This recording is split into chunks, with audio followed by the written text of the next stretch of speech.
أعوذ بالله من الشيطان الرجيم. بسم الله الرحمن الرحيم. الحمد لله نحمده ونستعينه ونستغفره ونستهديه ونعوذ بالله من شرور أنفسنا ومن سيئات أعمالنا. من يهده الله فلا مضل له ومن يضلل فلن تجد له وليا مرشدا.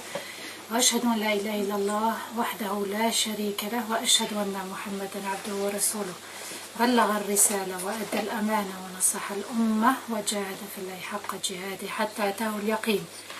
اللهم صل وسلم على سيدنا محمد في الأولين وصل وسلم على سيدنا محمد في الآخرين وصل وسلم على سيدنا محمد في الملأ الأعلى إلى يوم الدين. رب اشرح لي صدري ويسر لي أمري واحلل عقدة من لساني يفقه قولي. أما بعد mes chers sœurs, mes chers frères, assalamu alaikum wa rahmatullahi ta'ala wa barakatuh. Nous voilà à la 8e partie de Surat al-Fatiha. Le voyage est encore un peu long, mais il va falloir se préparer puisque c'est elle qui... c'est l'embarquement vers Allah Azza wa Jal dans la prière. La Fatiha, c'est elle qui nous emmène, qui nous fait voyager auprès d'Allah Azza wa Jal.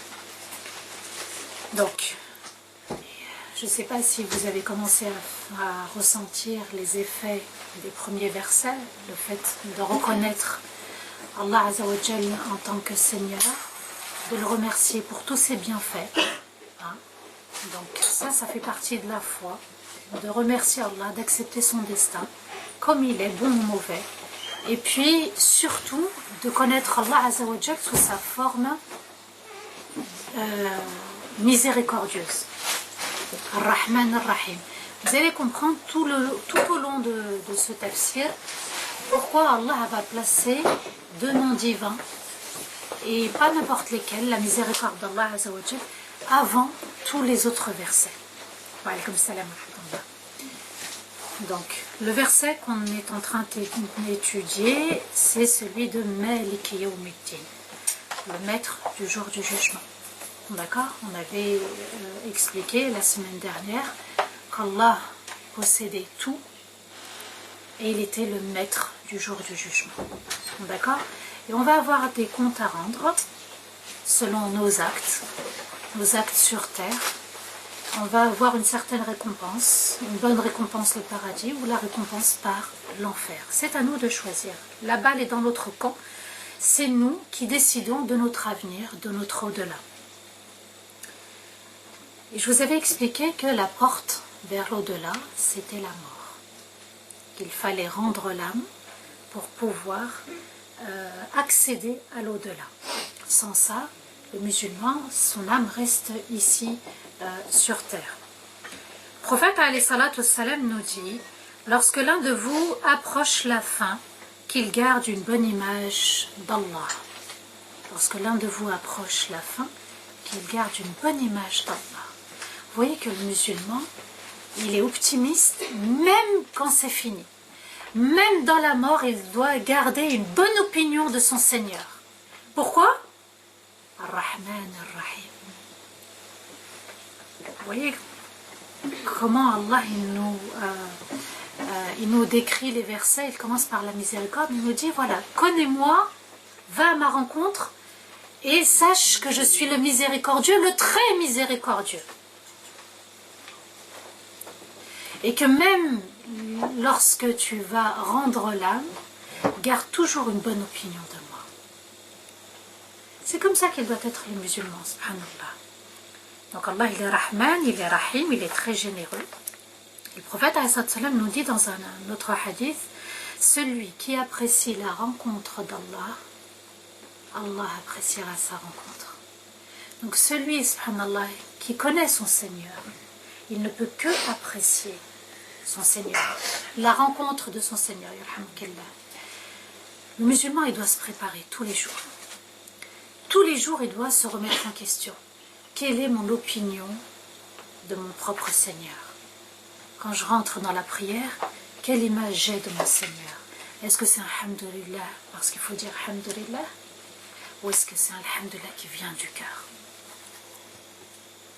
C'est important de se remettre en question. Et vous voyez comment il est important de réciter cette sourate à chaque 5 fois dans les salawats 5 fois par jour, subhanallah, c'est-à-dire que le musulman, rien n'est acquis jusqu'à la fin. Il doit tout faire pour préparer son voyage, et au moment où on lui dit voilà ta destination, c'est là où il peut dire alhamdulillah une nouvelle fois, parce qu'il a compris ce qu'était le sens quand il était sur terre. Donc la mort est une porte vers l'au-delà par laquelle tout le monde va y passer, petit, grand, riche, pauvre, les célébrités, les personnes qui ne sont pas célèbres, tout le monde va y passer, subhanallah. Musulmans, pas musulmans, de couleur, pas de couleur, tout le monde y passe. C'est le passage obligatoire pour aller vers la rencontre d'Allah Azza wa Jal. Et donc le musulman, il doit songer à sa mort. Quand on dit Malik Yawmiddin, le maître du jour du jugement, donc l'au-delà commence lorsqu'on rend l'âme, mais comment on va rendre cette âme? Notre souci, c'est pas comment on va acquérir des biens, ça ne doit pas être ça. Donc, comment je vais vivre demain sur terre? Comment sera fait mon lendemain ou mon surlendemain, mes enfants, etc. Quelqu'un qui remercie Allah, Allah lui ajoutera, il lui donnera. Quelqu'un qui confie ses affaires aux mains d'Allah Azza wa Jal, Allah ne le trahira jamais. Parce qu'il est Rahman, parce qu'il est Rahim. On doit réfléchir à notre mort et pas n'importe laquelle. La belle mort, Husnul Khatima. Ça doit être notre principal souci. On a le souci d'avoir un bel appartement. On a le souci d'avoir une belle maison. On a le souci d'avoir de beaux vêtements. On a le souci d'avoir les meilleurs enfants. On a le souci d'avoir le plus beau métier. Oui, subhanallah. Mais est-ce qu'on a le souci de comment on va rendre cette âme? Est-ce que c'est une âme qui sera embellie par le linceul du paradis et le muscle du paradis? Ou est-ce que c'est une âme qui va être répugnante, que les anges ne vont pas supporter? C'est à nous de réfléchir. Quand on dit Malik Yawmiddin, on doit tout de suite penser à la mort. Ya Allah, comment va être ma rencontre? Est-ce que tu vas être satisfait quand tu vas me rencontrer? Quand je vais te rencontrer, ou est-ce que tu vas être en colère contre moi? C'est là où il faut se poser la question sur la colère, pas les épreuves. Les épreuves sont une miséricorde, parce qu'elles sont destinées à te rapprocher de Dieu, à te pardonner et à t'élever. Là où il faut réajuster, d'accord, sa façon de penser par rapport à la colère, c'est Allah, quand je vais être devant toi, est-ce que tu vas être en colère contre moi, ou est-ce que tu vas être satisfait? Allah dit, radiyallahu anhum wa radu anhu. Allah est satisfait d'eux et ils sont satisfaits de leur Seigneur. Est-ce que toi tu es satisfait de ton Seigneur sur terre? Tu acceptes les épreuves, bonnes ou mauvaises? Parce que la journée elle est remplie que de ça, que d'épreuves. Les petits conflits, les grands conflits, ce qu'on peut gérer, ce qu'on n'arrive pas à gérer, tout ça ce sont des tests. Épreuve égale examen égale test. Allah il nous teste, il teste notre foi, la solidité de notre foi. Et on pourra te donner la vraie note à la fin. Mais c'est nous. Est-ce qu'on s'est préparé à cet examen? D'accord? Celui qui a 20 sur 20, machallah, il aura tout gagné, tout réussi, subhanallah. Et celui qui a une mauvaise note, il aura choisi lui aussi. Parce qu'il ne se sera pas donné la peine de se préparer à cet examen. Et pour cette belle mort, Husnul Khatima, la belle mort, il est important d'invoquer Allah Azza wa Jal. Au lieu de demander Rabbi Atini, donne-moi ci, donne-moi ça, ça fait partie, c'est vrai, des choses de la vie. C'est permis. Mais on oublie de demander à Allah, Allahumma rzuqni husnul khatima. Ya Allah, accorde-moi la meilleure des morts. Et la meilleure des morts, ça peut être mourir à travers la plus belle de nos actions. J'aimais beaucoup lire le Coran, j'aimais beaucoup les nawafil, j'aimais beaucoup la prière de la nuit, j'aimais beaucoup faire mes ablutions, j'aimais beaucoup jeûner. Et je le faisais d'une telle sincérité, Allah m'accorde la mort dans cet état. C'est ça notre souci. Donc vous comprenez maintenant pourquoi on doit répéter, répéter Surat al-Fatiha. on doit la vivre. Et vous comprenez maintenant pourquoi je vous dis elle doit couler dans nos veines. Comme le sang. Sans le sang, on ne peut pas vivre. Subhanallah. Sans l'oxygène, sans... Eh bien, le Fatiha, sans elle, on ne peut pas vivre. C'est elle qui nous aide à nous rapprocher de notre Seigneur. Et puis, il est important aussi de ne pas faire du mal aux gens. Celui qui veut avoir une belle mort, il ne doit pas faire du mal aux gens. Pourquoi? Parce que quand vous êtes injuste, vous faites du mal aux autres, qu'est-ce que font les autres? Ils invoquent contre vous. Il se peut qu'on ait été obéissant dans notre vie. Le simple fait qu'on ait fait du mal à quelqu'un, Allah a exaucé son invocation, qu'il se peut, subhanallah, qu'il nous arrive un malheur, et puis la foi elle flanche. Donc il est important, pour se préparer à la mort, de ne pas faire du mal. Alors faire du mal, c'est comment? Ce n'est pas qu'avec les mains, la violence physique. Il y a aussi la violence des mots. D'accord? La médisance, la calomnie. Hein? Parfois, toute la communauté est éprouvée par une seule personne. Allah, il teste toute la communauté. Est-ce que tu vas dire des choses mauvaises à l'encontre de quelqu'un qui est éprouvé lui aussi, comme toi tu aurais pu être éprouvé? Ou est-ce que tu es dans l'invocation? Et Allah guide cette personne. Il se peut qu'elle ait fauté, il se peut qu'elle n'ait pas fauté. Je n'ai pas à la juger, mais qu'Allah la guide. Et le problème, c'est que parfois la langue, elle parle plus vite que le cœur ou que la raison. Et ça peut avoir de graves conséquences. Donc, vous voyez qu'il faut se préparer à la mort. Les autres peuvent être une épreuve aussi par rapport à nous. Et on doit se remettre en question au lieu de juger les autres et de parler et polémiquer sur les autres. Il y a 3 choses qu'Allah n'accepte pas. C'est le shirk. Associer quelque chose ou quelqu'un à Dieu. Faites attention, hein, parce que le shirk, il y a le shirk qui est enfoui, qui est caché, et on ne se rend même pas compte qu'on est en train d'associer quelque chose ou quelqu'un à Dieu. C'est pour ça qu'on reviendra, Inch'Allah, aussi sur Iyyaka na'budu wa Iyyaka nasta'in. Il est vraiment important et crucial ce verset dans notre vie. Il y a ce qui... la deuxième chose, c'est que Allah, parfois, ne pardonne pas ce qu'il y a entre toi et ton Seigneur. Une prière mal faite, négligée, une prière qui est sortie de son temps, un jeûne, peut-être, voilà, on n'a pas... Aujourd'hui, je m'aperçois, subhanallah, qu'il y a des personnes, elles se trouvent des excuses parfois pour ne pas jeûner, voire rattraper le jeûne. Elles vont prendre un autre chemin, c'est-à-dire donner de l'argent à la place de jeûner. Il y a des personnes qui vont ruser avec Allah Azza wa Jal. La zakat, pareil, on ruse. Le hajj, est-ce que l'argent est licite ou illicite? Quand on est parti faire le hajj, ça se trouve, il n'a pas accepté ce hajj parce que l'argent, ou parce qu'on a mal fait les choses, on a mal fait notre pèlerinage. Quand je dis mal fait le pèlerinage, c'est que l'intention n'était pas pour Dieu. L'intention, c'était surtout pour avoir ce prestige, cette notoriété, ce nom de hajj ou hajja. Vous voyez, subhanallah, comment, même dans les actes d'obéissance, on peut dévier. Et il y a ce qu'on appelle entre le serviteur et le droit des gens. Parfois, eh bien, dans la vie, on est amené à transgresser le droit des autres, le droit de son épouse, le droit des parents, le droit des enfants, le droit de son voisin, le droit de l'employeur, quand on part 15 minutes plus tôt, sans lui dire, hein, ou sans rattraper. Oui, ce sont des petites choses, mais qui peuvent faire tout basculer, tout chavirer, si on n'y prête pas attention.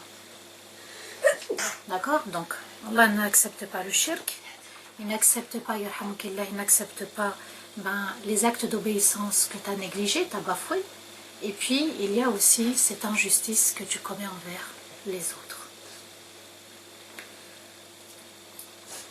Et la bonne fin, subhanallah, c'est le fait de mourir en état de pureté. Vous avez des personnes, elles vont mourir alors qu'elles étaient en train de faire leur grande ablution pour la prière du vendredi. Vous avez des personnes qui vont mourir en écoutant le Coran. Souvenez-vous de cet homme âgé qui allait à la mosquée, demandait à des jeunes de lui lire le Coran parce qu'ils n'avaient pas la maîtrise de la langue arabe, ils ne pouvaient pas lire. Et subhanallah, lorsqu'ils arrivaient donc au verset où il fallait se prosterner, ça n'est pas une obligation, en petite parenthèse, ce n'est pas une obligation, mais c'est recommandé. Au verset de prosternation, il se prosternait, subhanallah, le jeune s'est relevé et la personne âgée est restée le front au sol et est décédée dans cet état. Donc il ne faut pas se dire oui, je réfléchirai quand je serai vieux ou vieille à ma mort. Il n'y a pas longtemps, à la Grande Mosquée de Lyon, on a prié sur un jeune de 35 ans. Il y en a qui vont mourir à la naissance, il y en a qui meurent en bas âge, il y en a qui meurent à l'adolescence, il y en a qui meurent à l'âge adulte, il y en a qui meurent assez vieux, mais on n'a pas la date exacte. Et comme on n'a pas la date exacte, il va falloir toujours être prêt comme si on connaissait la date. Et il y a des gens donc qui vont mourir en récitant, ou en faisant l'adhan, ou en appelant les gens à Dieu. Souvenez-vous cet homme, subhanallah, asiatique, qui est mort en direct en récitant le Coran. Là, Allah, il a fait une grande faveur, subhanallah. Et le signe aussi que la personne a connu une belle mort, c'est le fait qu'elle transpire au moment où elle va mourir. Cette transpiration, elle sue, il y a une sueur qui se voit. Certains savants vont expliquer ce signe par le fait que la personne éprouve de la pudeur devant son Seigneur. Elle sait maintenant qu'elle va rencontrer son Seigneur. Ça concerne les croyants, hein. D'accord? Donc la sueur au front concerne les croyants. La personne éprouve une pudeur devant Allah. Pour d'autres, ils ont expliqué cela du fait que Allah purifie la personne et cette personne qui a des péchés, Allah donc la purifie, elle va connaître une douleur au moment où l'âme va sortir. Donc, comme si Allah la purifiait et la personne suait.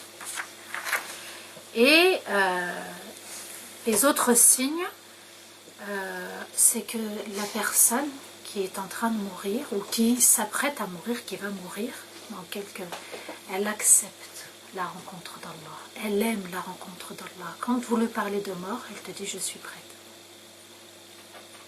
C'est pas donné à tout le monde. C'est pas donné à tout le monde. Moi je suis prêt, je suis prête à rencontrer mon Seigneur.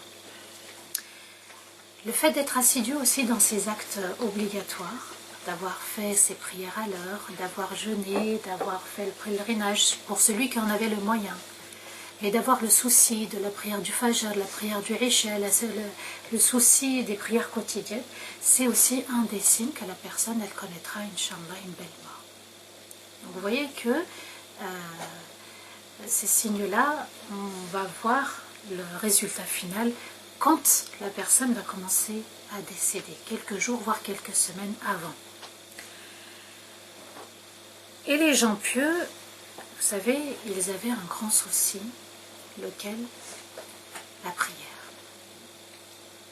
Pour eux, c'était l'acte obligatoire pour lequel ils prêtaient une grande attention. Et nous, parfois on se pose la question, est-ce que je me lève, je ne me lève pas, j'attends que le film, parfois le film, le son de la télé est activé, on est en train de prier pour ne pas louper un extrait, on n'incite pas les membres de notre famille à prier, alors que c'est une obligation. Allah le dit, وَأْمُرْ أَهْلَكَ بِالصَّلَاةِ. Et ordonne, amr, c'est ordonner, ordonne à ta famille d'accomplir la prière, وَأْمُرْ أَهْلَكَ بِالصَّلَاةِ وَاسْتَبِرْ عَلَيْهَا. Et sois endurant. Ce n'est pas évident de prier, et puis que d'embarquer les membres de notre famille, les enfants, le conjoint, avec nous dans la prière. Quant à la mauvaise fin, la personne, je vais évoquer brièvement, donc pour que vous sachiez, subhanallah, il faut être au courant de quelqu'un qui a connu une mauvaise fin, c'est lorsqu'elle décède dans le péché, soit Subhanallah, parfois il y a des personnes à qui on leur dit fais la shahada, dis ashhadu an la ilaha illallah, et la personne elle chante. Oui, c'est arrivé. La personne elle chante. Subhanallah, il y avait aussi un enfant qui témoignait, il demandait à son père de shahad et il lui disait ramène-moi un verre de vin. Il lui disait shahad, fais la shahada, dis ashhadu an la ilaha illallah, et le père disait ramène-moi un verre de vin. Et subhanallah, il ne savait pas que son père buvait de l'alcool. Donc vous voyez, ça arrive, c'est pas que chez les non-musulmans, c'est dans notre communauté, on est en train de parler de notre communauté. Hein? Et parfois dans les grands péchés, il y a des personnes qui vont être aussi au milieu d'autres personnes qui commettaient des péchés. Le fait de mourir en hypocrite, le fait aussi de mourir en étant attaché à ce bas monde. Tu lui dis shahad et lui il est en train de penser à ses biens. Oui, subhanallah. Donc d'où l'importance de se détacher, de dire alhamdulillah. Quand on dit alhamdulillah rabbil alamin, on remercie sincèrement Allah Azza wa Jal d'être musulman. D'être musulmane, c'est un cadeau. C'est un don d'Allah Azza wa Jal d'être musulman, musulmane. C'est pas donné à tout le monde. Regardez, ne serait-ce qu'autour de vous, dans votre immeuble, vous êtes combien de musulmans?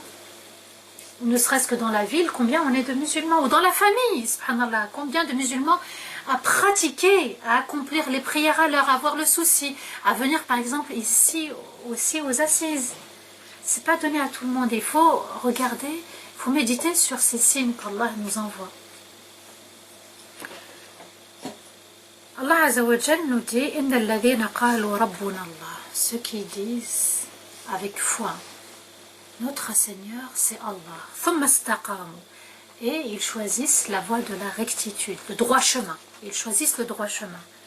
Tatanazzalu alayhimul malaika. Les anges descendent en masse sur eux. Allah takhafu wa la tahzanu. N'ayez aucune crainte et ne soyez pas tristes. Wa abshiru bil jannah. Et ayez la bonne nouvelle du paradis. Allati kuntum tu'adun. Ce paradis dont vous avez déjà eu la promesse. Oui, subhanallah, si à ce moment-là, le musulman recevait cette nouvelle. Alladhina qalu rabbuna Allah. Quand on fait la shahada, on atteste qu'Allah est notre Seigneur. Les anges déferlent, ils descendent, subhanallah. Et vous allez voir que même dans les cieux, les anges qui sont impatients d'accueillir cette âme, celle qui va monter au ciel.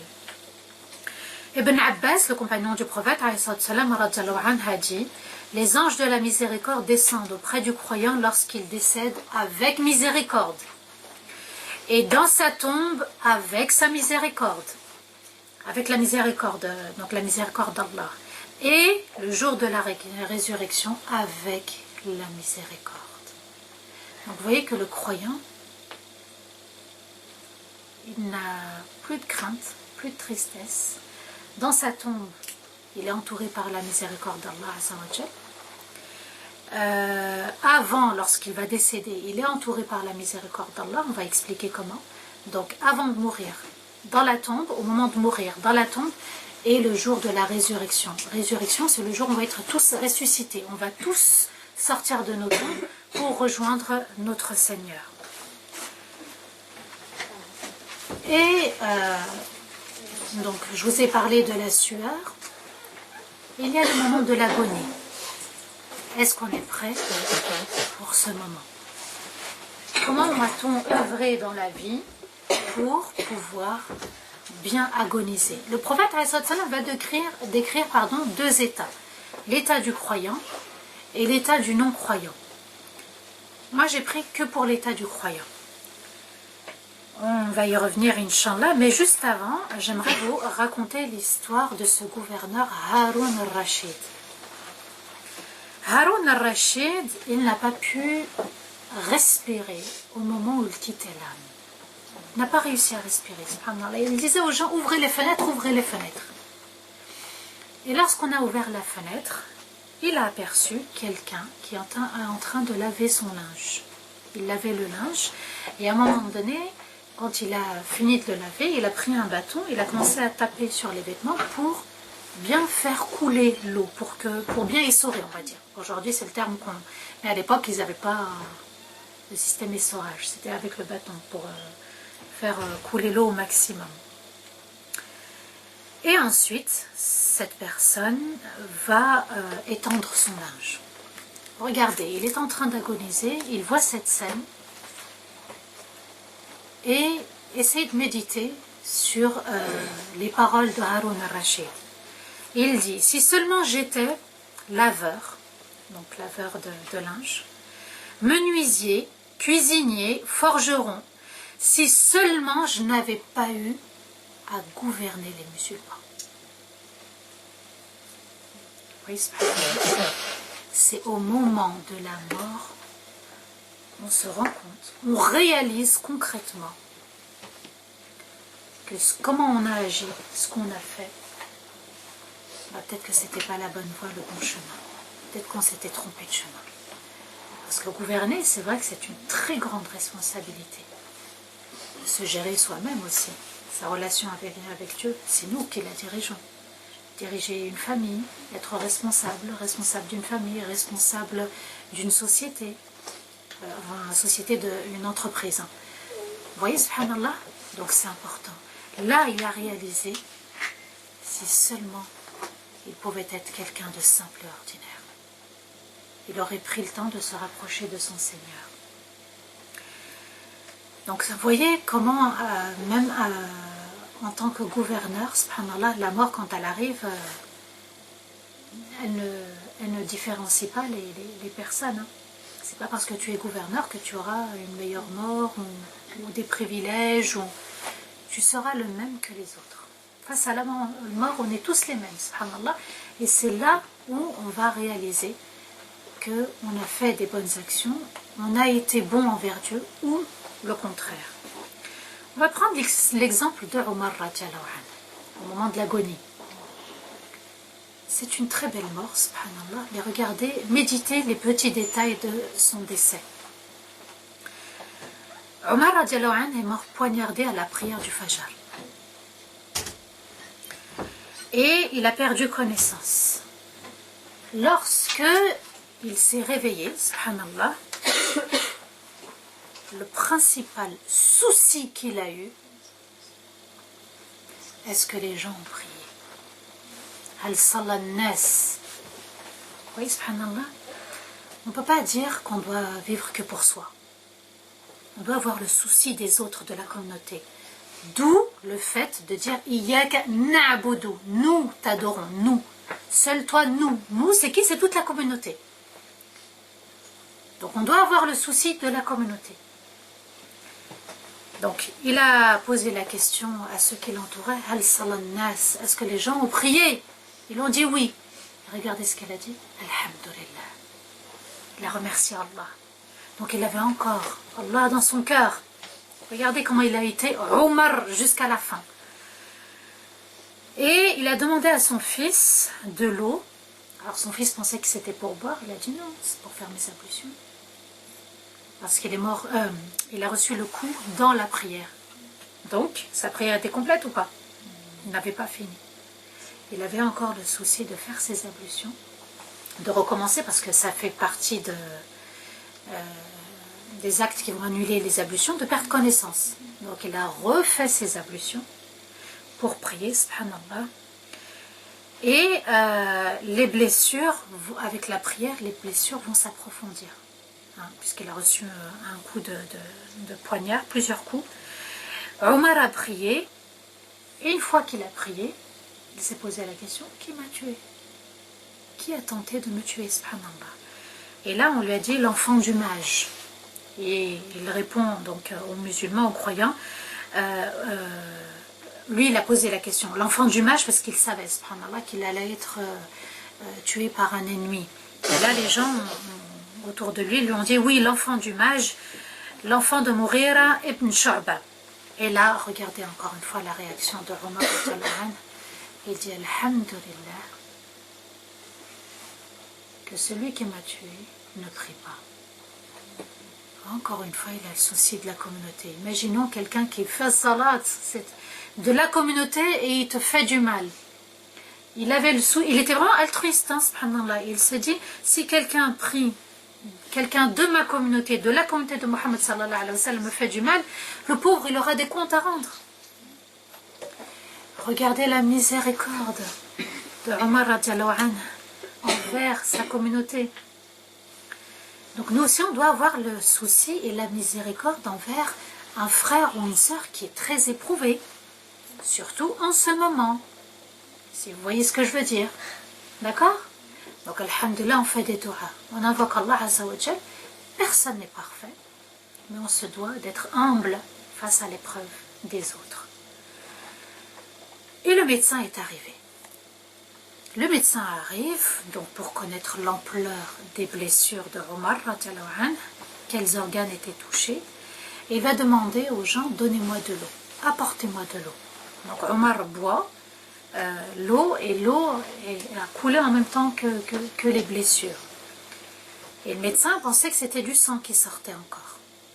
Vous savez, la médecine de l'époque, c'est pas la médecine d'aujourd'hui, subhanallah.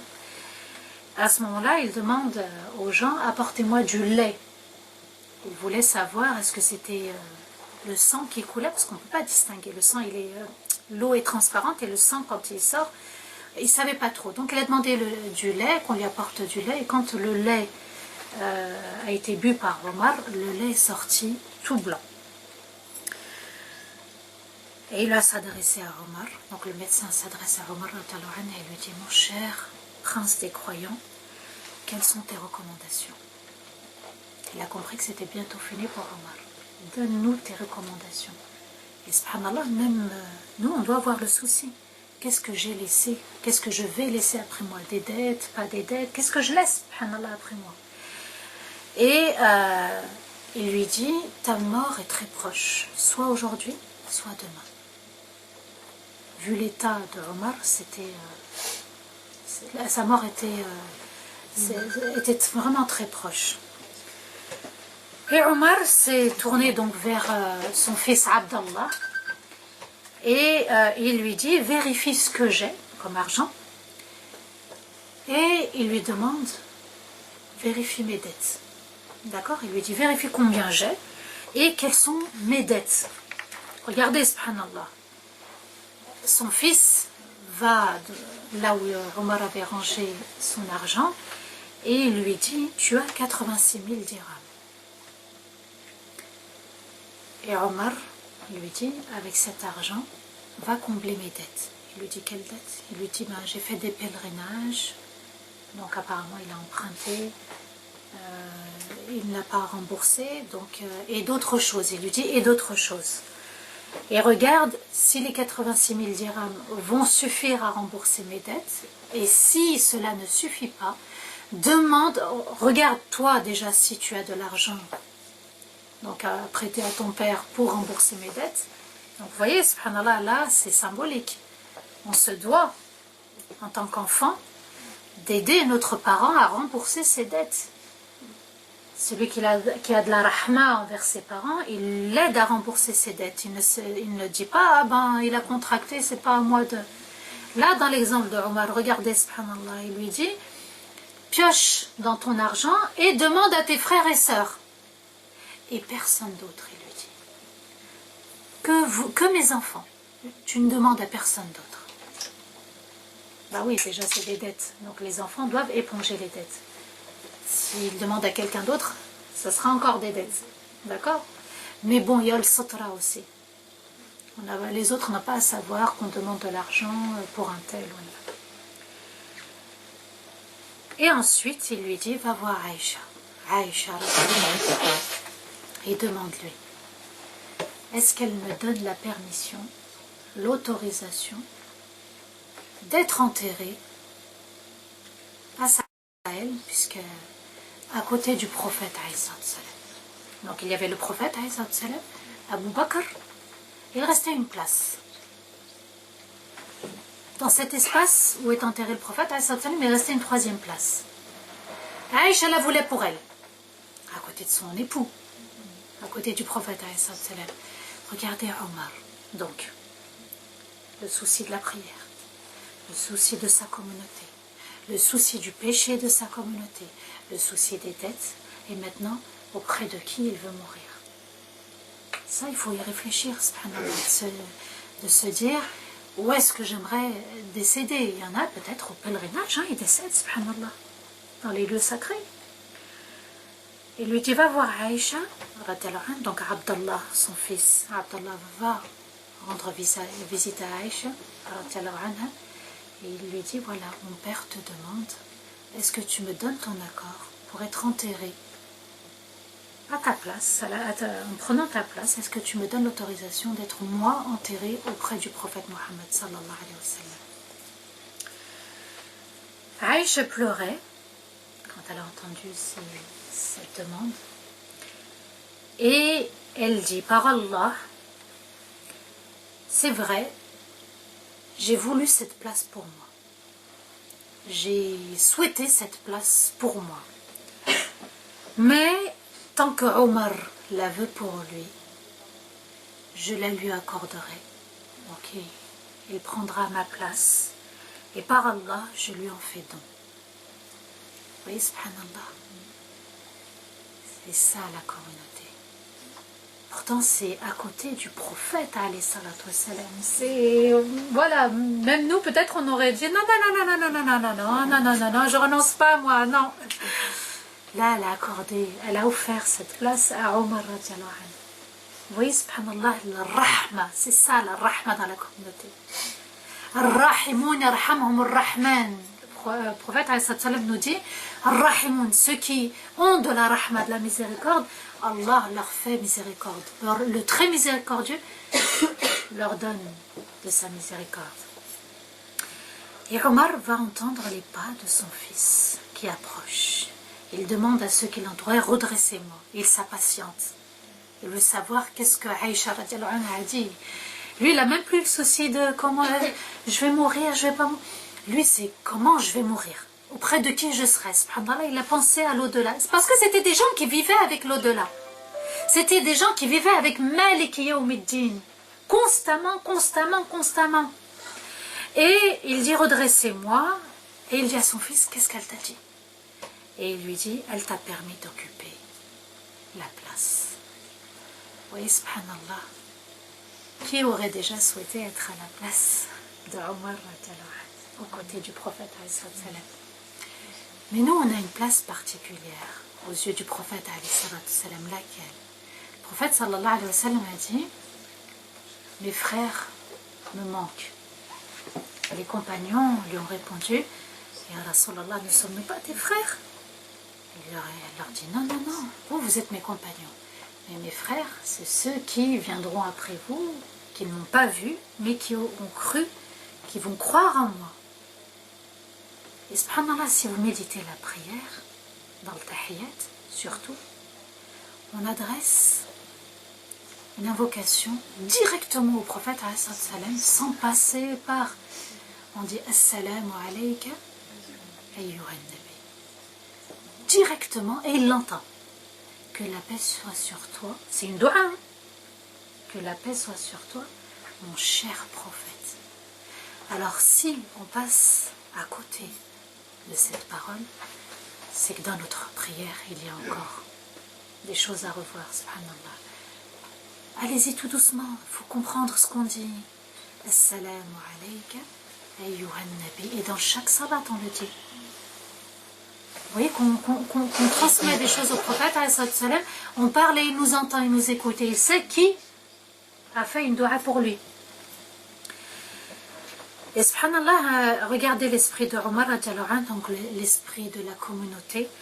Un jeune était venu lui faire ses adieux, parce que chacun à tour de rôle, ils entraient dans la pièce, ils lui faisaient ses adieux, parce qu'il allait quitter ce monde, subhanallah. Et un jeune était venu voir Omar, il entre, il salue le calife, le deuxième calife de l'islam, il lui fait des doigts, et en repartant, Omar va remarquer que ce jeune a un manteau qui traîne au sol, subhanallah.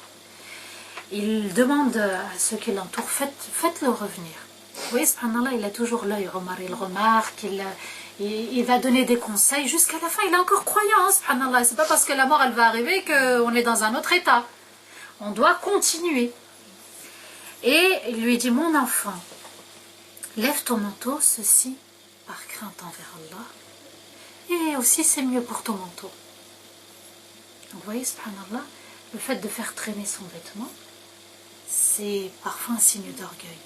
Donc, avoir de l'humilité envers son Seigneur. Hein, même Allah, il dit, et le manteau de la crainte est bien meilleur. Même dans notre tenue vestimentaire, on doit éprouver de la crainte envers Allah Azza wa Jal.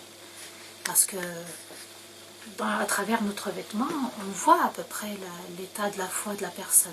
Sans vouloir juger, ça reste qu'une apparence. Nous, personne ne vit dans les cœurs. Donc vous voyez les dettes de Omar, le lieu de l'enterrement. Et il a toute sa raison, hein, encore, hein, il n'a pas perdu la foi, il n'a pas perdu il sait qu'il va rencontrer son Seigneur et il a ce souci-là, subhanallah. Et bien nous aussi, on doit avoir ce souci, le souci de la communauté, le souci de nos dettes, faire attention de ne pas être dans la surconsommation, d'accord, d'emprunter quand c'est vraiment nécessaire, de signaler aussi, enfin de toujours laisser peut-être un testament, voilà je dois un tel, parce que après ça va nous rattraper dans la tombe et le jour du jugement. Et le croyant doit se souvenir chaque jour ce moment de Malik Yawmiddin.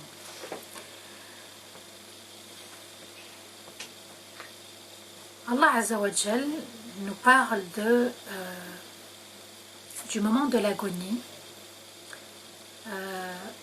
Et il nous dit فَلَوْلَا إِذَا بَلَغَتِ الْحُلْقُومِ وَأَنْتُمْ حِينَئِذٍ تَنْظُرُونَ وَنَحْنُ أَقْرَبُ إِلَيْكُمْ وَلَكِنْ لَا تُبْصِرُونَ فَلَوْلَا إِنْ كُنْتُمْ غَيْرَ مَدِينِينَ تَرْجِعُونَهَا إِنْ كُنْتُمْ صَادِقِينَ. Donc Allah Azza wa Jal nous dit à ce moment-là, l'âme va quitter le mort, le corps du mort. Et à ce moment-là, nous, on va, pour ceux qui assistent à ce moment de l'agonie, Allah répond وَنَحْنُ أَقْرَبُ إِلَيْكُمْ وَلَكِنْ لَا تُبْصِرُونَ. Et nous sommes encore plus proches de la personne qui est en train de décéder que vous, mais vous ne voyez rien. Et dans le vous ne voyez rien, le prophète alayhi salatu wassalam nous explique une chose. Et il nous dit, lorsque le croyant quitte le monde pour l'au-delà, les anges descendent avec un linceul du paradis. On ne voit pas, nous. On ne voit pas. Ces anges-là, on ne les voit pas avec le linceul du paradis. Et du musc du paradis. Deux choses. Vous avez vu que la personne, subhanallah, avant même de l'emmener au lavage, il y a un linceul qui est déjà prêt pour elle.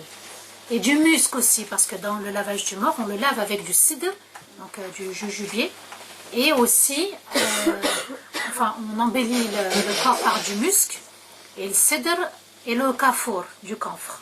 D'accord? Le camphre, c'est pour éloigner les bêtes, les insectes, quand la personne elle sera dans la tombe. Donc, avant même, et ça c'est la bonne nouvelle du croyant, avant même d'être lavé par ses frères et sœurs, il est déjà lavé et puis aussi enseveli dans le linceul. Eh bien, Allah il lui apporte son linceul, subhanallah. Il s'assoit près de sa tête avec l'ange de la mort. Donc il y a des anges et l'ange de la mort. Il n'y a pas que l'ange de la mort. Il y a aussi d'autres anges qui assistent à cette scène. Et ils disent, ô âme pure, tu étais dans un corps pur. Sors et viens rejoindre un pardon et un agrément venant d'Allah.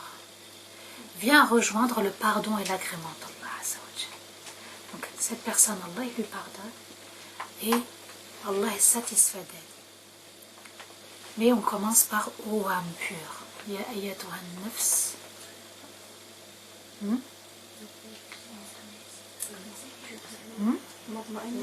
Non, là c'est pas l'âme apaisée. At-tayyiba. L'âme bonne. Celle qui s'est purifiée sur terre, subhanallah. D'accord? Vous avez vu, on lui annonce tout de suite la bonne nouvelle. il y a des anges qui assistent, l'ange de la mort qui commence à prendre l'âme du croyant, et on lui dit, viens rejoindre le pardon d'Allah et sa satisfaction.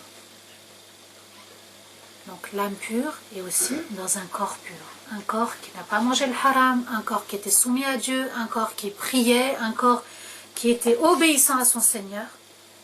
C'est important, subhanallah. Il n'y a pas que l'âme qu'il faut purifier, il y a aussi le corps.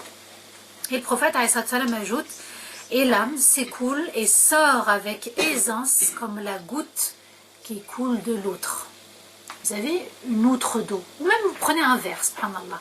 Quand la dernière goutte, vous retournez le verre, ou l'outre, la dernière goutte qui tombe, subhanallah, elle est facile ou pas? Elle sort facilement? Elle coule tout de suite. Quand vous retournez, bien l'âme du croyant, elle sort facilement comme ça. Très très facilement. L'ange de la mort l'a saisie, mais dès qu'il l'a prise, les autres anges présents ne la laissent pas entre ses mains un instant. Il la récupère tout de suite. Le travail de l'ange de la mort, c'est de récupérer l'âme. Et ensuite, le prophète nous dit, tout de suite les autres anges récupèrent cette âme. Donc il y a des choses qu'on ne voit pas, mais qui se passent sous nos yeux. Ils la portent à leur tour et la posent dans un linceul et la parfument. Vous voyez, subhanallah, qui ne souhaite pas mourir dans cet état. Émane alors de cette âme un parfum comparable à la meilleure odeur, écoutez, à la meilleure odeur de musc qui puisse être trouvée sur terre. Émane, je répète, émane de cette âme un parfum comparable à la meilleure odeur de musc qui puisse être trouvée sur terre. Les meilleurs muscs, c'est pas les petits flacons qu'on trouve à 5 €. Hein. Il y a des flacons qui coûtent 200 €, des petits flacons. Là, vous allez dans les grandes parfumeries de luxe, les grandes marques de musc, vous allez voir, c'est hors prix. Et bien là, le prophète nous dit, c'est comparable à la meilleure odeur de musc que vous puissiez trouver sur terre. Prenez le meilleur parfum, la meilleure marque. Là, il n'y a plus de marque française, sans citer les marques. Hein. Il y a plus, on n'est plus dans telle boutique, il n'y a plus de ça. Là, le prophète nous dit c'est encore mieux que ce que vous avez pu sentir déjà. Donc c'est important d'acheter un musc de bonne qualité, hein, que de se dire, subhanallah, eh bien ce parfum-là, à ma mort, eh bien, il y en aura un autre qui sentira encore mieux. Subhanallah, l'odeur de musc. Les yeux donc vont suivre cette âme. Les anges vont emmener cette âme au ciel. Ils l'emportent, ça y est, avec eux au ciel. Et à chaque fois qu'ils passent près d'un groupe d'anges, les anges vont dire, quelle est donc cette âme pure? Donc les anges, ils ne sont pas indifférents. L'âme qui va passer, subhanallah, et les anges vont réagir. Quelle est cette âme pure? Et ceux qui escortent donc cette âme vont dire c'est un tel, fils d'un tel, ou un tel, fille d'un tel. Vous voyez, subhanallah, ils vont la monter en citant les plus beaux prénoms par lesquels on l'appelait sur terre. Par les plus beaux prénoms, subhanallah. Ça, c'est un signe de rahma, de douceur. Hein, le fait d'amour. Quand quelqu'un vous appelle par un petit prénom qu'il vous a choisi, c'est un signe d'affection, de tendresse. Et bien là, les anges vont avoir de l'affection et de la tendresse pour cette âme pure et purifiée. Ils demandent donc, ils vont monter en citant les plus beaux prénoms par lesquels on appelait cette personne sur terre, jusqu'à ce qu'ils arrivent avec cette âme au ciel le plus proche. Et ils vont demander la permission d'entrer, et on leur accordera donc d'y entrer, donc de ciel en ciel. Ils vont demander la permission de monter de ciel en ciel, subhanallah. Cette âme va être accueillie jusqu'au 7e ciel. Je vous avais expliqué, entre chaque ciel, il y a l'équivalent de 500 ans. Alors imaginez tout ce parcours, 500 fois 7. Allah, quand les anges vont se présenter à lui avec cette âme, Allah va dire, inscrivez le livre de mon serviteur dans Illiyin, c'est le registre des rapprochés d'Allah. Donc il y a un registre, quand l'âme va monter au ciel, il y a un registre au 7e ciel, où on inscrit les rapprochés de Dieu. Les anges donc prennent cette âme, ils vont la conduire jusqu'au 7e ciel, on va leur permettre d'accéder au Illiyin, c'est-à-dire Illiyin égale le registre des gens rapprochés de Dieu.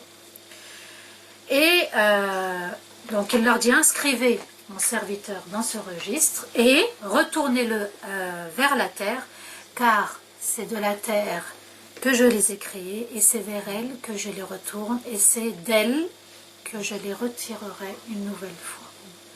Donc vous voyez, subhanallah, Allah il nous fait rappeler le début de la création. Il nous dit regardez cette âme pure que vous venez d'inscrire, regardez d'où elle venait, c'était de la terre. Et le résultat, c'est une âme pure et purifiée. Souvenez-vous les anges quand ils ont dit à Allah, ya Allah, tu vas créer une nouvelle créature qui va répandre le sang sur terre, qui va répandre le mal. Allah va leur dire, inni a'lamu ma la ta'lamun. Je sais ce dont vous ignorez. Eh bien ce dont vous ignorez c'est ça, c'est que de la terre on peut devenir un être, un serviteur d'Allah magnifique, aimé par Allah et ses anges. Vous voyez, subhanallah, on doit aspirer à ça. Et va venir alors l'épreuve de la tombe. L'épreuve de la tombe, Maliki Yawmiddin, c'est aussi l'épreuve de la tombe, subhanallah, puisque Munkar et Nakir vont arriver. Il y en a qui posent la question pourquoi il s'appelle Munkar et Nakir. C'est pas le plus important. D'accord? C'est pas le plus important. Le plus important, c'est ton prénom. Quand les anges vont vouloir appeler par ton plus beau prénom. Et puis, Munkar et Nakir, c'est quoi leur rôle? Si ta foi était ferme et solide, tu vas pouvoir répondre aux petites questions de ce petit tribunal. Parce que dans la tombe, il va y avoir un petit tribunal. Munkar et Nakir vont demander donc à cette âme, lorsqu'elle va être lavée, enveloppée dans un linceul, on va la mettre dans sa tombe, on va y jeter de la terre par-dessus. Première question, qui est ton Seigneur? Alors certains vont dire, oui mais c'est simple comme question, c'est facile. Qui est ton Seigneur? Ouais, c'est Allah. Ben non, ça ne sera pas facile. Si tu as vécu avec Allah, si tu as aimé Allah, tu as craint Allah, tu l'as adoré comme Allah le voulait, et tu ne faisais pas les choses par ostentation pour les autres. On avait vu l'importance de purifier son cœur, le cœur et l'âme. Ben, tu vas pouvoir répondre à cette question. Tu œuvrais pour qui finalement sur terre? Pour qu'on dise que? Et l'âme du croyant dira, mon Seigneur est Allah. Deuxième question, quelle est ta religion? Question simple, quand on lit le hadith du prophète, c'est vraiment une question simple. Oh, ben, oui, je suis musulmane, j'ai porté le voile, je priais, etc. Oui, c'est pas donné à tout le monde, d'accord? Parce que celui dont la foi était bancale, elle n'était pas, la personne, elle vivait dans le doute. Est-ce que je suis musulmane, pas musulmane? Est-ce que je me... Vous voyez, il y a plein... Vous ne connaissez pas l'état des cœurs et l'état des âmes des gens. L'âme du croyant dira, ma religion est l'islam. Dini, din, la religion. Vous voyez, Maliki Yawmiddin, la véritable religion, celle qui t'inspire à te soumettre à Dieu, véritablement, eh bien, le jour du jugement, ça va être ça. Qu'est-ce que tu as fait de ta religion? Est-ce que ta religion, tu l'as honorée? Est-ce que tu étais fière d'être musulmane ou musulman? Ça aussi, subhanallah, c'est pas évident. En tout cas, l'âme du croyant aura la fermeté lors de la question. Une autre question aussi, qui est cet homme envoyé à vous? Quel est cet homme envoyé à vous? Est-ce que tu lui as accordé de l'importance? Est-ce que tu l'as aimé? Est-ce que tu l'as honoré? Tu as honoré sa religion, son Seigneur? Est-ce que cet homme qui vous a été envoyé par miséricorde d'Allah Azzawajal, est-ce que quand tu faisais ta prière aussi, subhanallah, tu savais que tu étais en train de dire Assalamu alayka ayyuhan nabi, est-ce que tu étais proche de lui dans la salat? Et la personne dira, il est le messager d'Allah. S'il est le messager d'Allah, est-ce que tu as accueilli ce message? Est-ce que tu as honoré son message? Est-ce que tu as suivi sa sunna? La sunna des ablutions, la sunna des grandes ablutions, la sunna de la salat, la sunna du hajj, la sunna de la zakat, de l'aumône. Est-ce que tu l'as suivi dans ses moindres faits et gestes? Est-ce que tu as tout fait pour le suivre, subhanallah? C'est pas évident, hein? Quatrième question.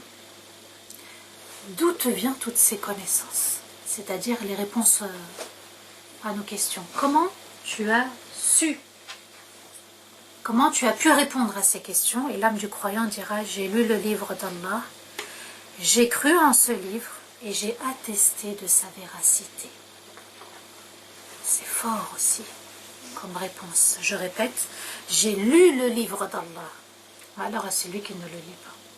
Ou malheur à celui qui le lit histoire de le lire, parce qu'il faut le lire. L'important c'est de méditer, comme on le fait avec Sourate al-Fatiha. De méditer les versets d'Allah. J'ai cru en ce livre. Je lui ai donné de l'importance.